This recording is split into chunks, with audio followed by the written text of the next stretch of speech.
Assalamualaikum warahmatullahi wabarakatuh. My friend, dimanapun Anda berada, sekarang lagi ramai dengan yang namanya virus corona. Dunia dengan luas 550 juta persegi hanya mampu ditaklukkan dengan virus yang berukuran 150 nanometer. Wallahu a'lam.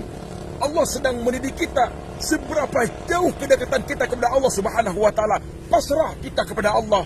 Bayangkan, baru satu tentara Allah yang diturunkan ke alam dunia dengan ukuran 150 nanometer, hampir seluruh dunia bersembunyi saking ketakutannya teramat sangat dahsyat. Dengan apa? Dengan virus corona. Takut apa? Takut mati.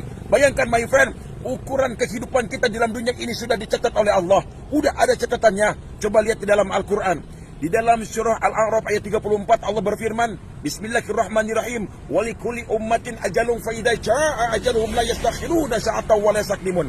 Tiap-tiap umatku mempunyai batas waktu yang telah ditetapkan, maka apabila telah datang waktunya, mereka tidak dapat mengundurkan barang sesaat pun dan tidak dapat pula memajukannya. Kalau udah waktunya mati, ya mati.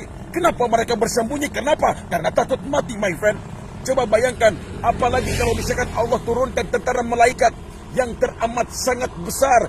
Bayangkan dari ujung mata kanan dan kirinya itu teramat sangat besar, bagaikan timur dan barat. Apakah kita masih mau berkhianat kepada Allah Subhanahu wa taala?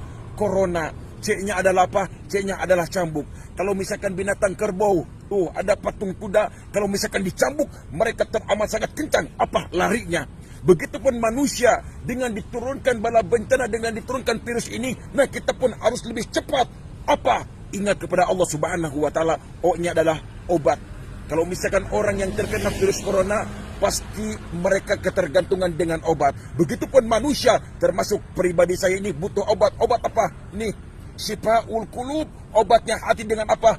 Dengan zikrullah, zikir kepada Allah Subhanahu wa taala. Insyaallah hati akan tenang. Kita jangan sampai panik. Kalau misalkan panik, nanti takutnya saking ketakutannya kita stres. Akhirnya apa? Yang ditakutkan akhirnya datang apa? Kematian. Nauzubillah. Eranya apa?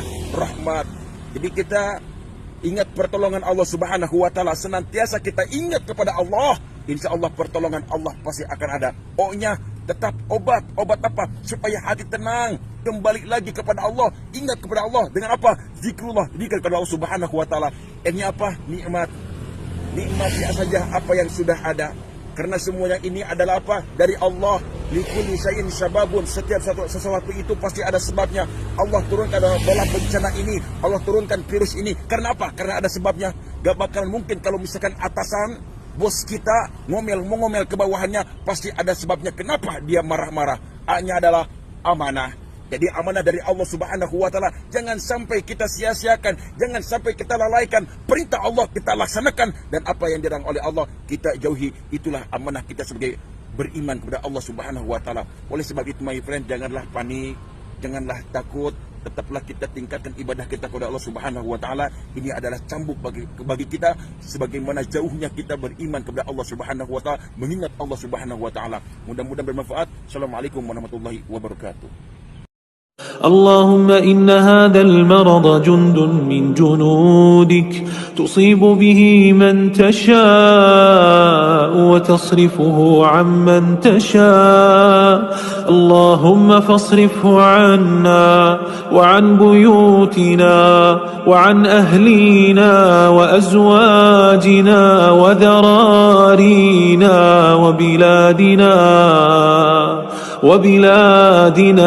وبلاد المسلمين واحفظنا مما نخاف ونحذر فأنت خير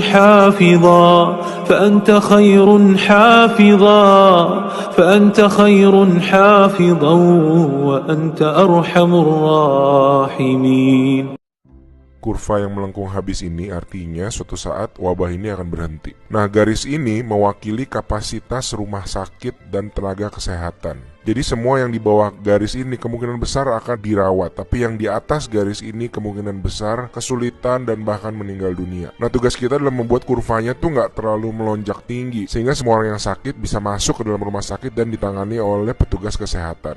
Jadi gimana caranya membuat kurva ini menjadi landai? Orang itu sakit nularin orang lain. Nah, orang yang sudah sembuh, tubuhnya jadi punya imunitas, sehingga kemungkinan dia tertular lagi itu kecil atau hampir nggak ada. Sehingga caranya sebuah wabah apapun itu dari zaman dulu berhenti adalah ketika cukup banyak orang kena virusnya, lalu menjadi imun sehingga virusnya nggak bisa punya orang untuk ditularin lagi. Nah, kenapa selama ini kita perlu banget namanya social distancing atau ngejauhin diri? Animasi ini bagus banget. Ini contoh kalau semua orang bergerak bebas seperti biasa, nggak ada pikiran, semua tetap pergi konser, pergi jalan-jalan. Ini akan terjadi. Satu orang akan menularkan semua orang berbarengan, dan itu yang berbahaya. Seperti tadi kita ngelihat kurvanya ya. Pada akhirnya akan lewat dan pada akhirnya semua orang akan sembuh. Tapi karena kurvanya tinggi, banyak orang akan mati dalam prosesnya. Nah, yang terjadi di Cina dengan adanya lockdown, ditutup, membuat orang tidak sakit sekaligus berbarengan. Jadi kurvanya lebih landai kalau kalian lihat, sehingga memberi waktu untuk orang-orang menjadi sembuh dan akhirnya bisa melandaikan kurvanya.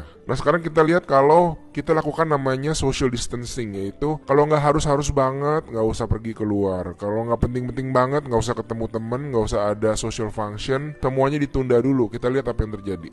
Nah, bahkan ini ada simulasi satu lagi, kalau social distancingnya itu bener-beneran ekstrim, orang nggak boleh keluar, ada jam malam dan sebagainya. Ini yang terjadi. Kita lihat beda banget kan. Jadi ada orang yang akan tetap sakit, tapi mereka bisa masuk rumah sakit dan dirawat. Jadi teman-teman, please do your social distancing, stay at home, work from home, anywhere you can. Ada orang-orang yang nggak bisa, saya mengerti, tapi sebisa mungkin lakukanlah semuanya itu. A good way of doing it is to imagine that you do have the virus, yeah, and change your behavior so that you're not transmitting it. Informasi ini dikutip dari Dr. Reza Broto Asmoro. Bagaimana 14 hari mampu menghentikan laju penularan COVID-19? Yang perlu kita ketahui, anak-anak memang senang libur sekolah 14 hari. Namun sayangnya, banyak orang yang belum memahami. Mengapa 14 hari dan untuk apa? Maklum, himbauan itu tanpa disertai penjelasan yang memadai. 14 hari itu sangat penting dan harus disertai tindakan kepatuhan. 14 hari itu mampu menghentikan laju penularan COVID-19 dan mampu menyelamatkan ribuan orang. Bagaimana bisa? Begini, ketika seseorang kontak dengan apapun yang bisa menginfeksinya dengan COVID-19, maka harus ditunggu minimal 14 hari. Jika tidak terjadi apa-apa, maka orang itu aman. Nah, libur 14 hari itu untuk memotong rantai penularan, dan ini baru akan berhasil jika semua orang tetap tinggal di rumah masing-masing selama 14 hari itu. Kenapa harus begitu? Contoh, seorang anak mulai libur tanggal 16 Maret selama 14 hari. Dia akan masuk sekolah lagi pada hari ke-15. Ternyata anak ini dan keluarganya menggunakan waktu libur itu untuk jalan-jalan, mengunjungi kumpulan orang, ke tempat saudara, ke mall, dan lain-lain. Seandainya dia jalan-jalan di hari ke-10 dan tertular COVID-19 di tempat yang ia kunjungi, mungkin pada hari ke-14 atau 15 belum ada tanda-tanda dia sakit, tetapi dia sudah membawa COVID-19 di tubuhnya dan berpotensi menularkan. Andai dia masuk sekolah pada hari ke-15 dan seterusnya, maka 14 hari libur sekolahnya itu tidak ada gunanya. Penularan terjadi juga di sekolah, efek domino akan berlangsung dan rantai penularan tidak terputus. Untuk itu semua orang harus bekerja sama. Semua warga Indonesia harus membantu dan warga harus kompak, yaitu patuh untuk tidak kemana-mana dalam 14 hari itu kecuali untuk hal yang sangat perlu. Waktu 14 hari itu berguna untuk saling pantau. Jika ada orang yang menunjukkan gejala-gejala menderita serangan COVID-19, bisa segera ditangani dan hopefully penularannya hanya stop di dia, karena dia tidak kontak dengan orang lain dalam 14 hari itu. Jadi, mari kita mengisolasi diri untuk diri sendiri dan orang lain. Mungkin pula dalam skala besar untuk umat manusia. Mohon bantuannya untuk share dan jelaskan hal ini kepada orang lain, supaya semua patuh dan pemerintah terbantu untuk stop penularan COVID-19. Jika tidak, maka 14 hari libur itu percuma. 14 tahun pun tak bisa stop penularan. Semoga kondisi dunia segera pulih. Dr. Reza Broto Asmoro.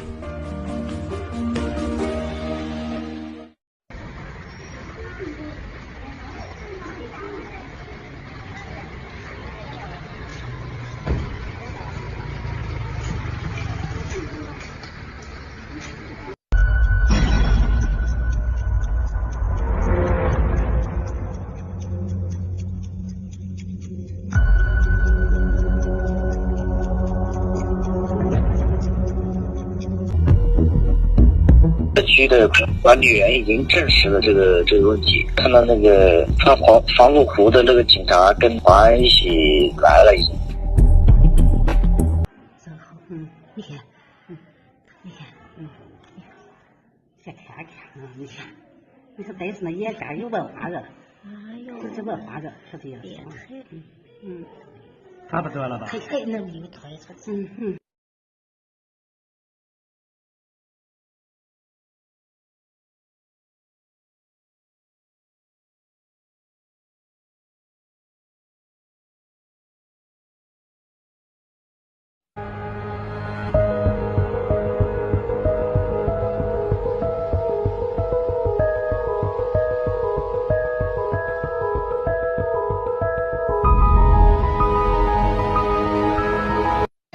这个穿黑色衣服的男的，武汉人，高烧39度，4天，然后在我们医院看发热门诊那一刻，开药没有药，下来退卡发脾气。你看摘下口罩咳嗽呢，故意对着里面咳嗽。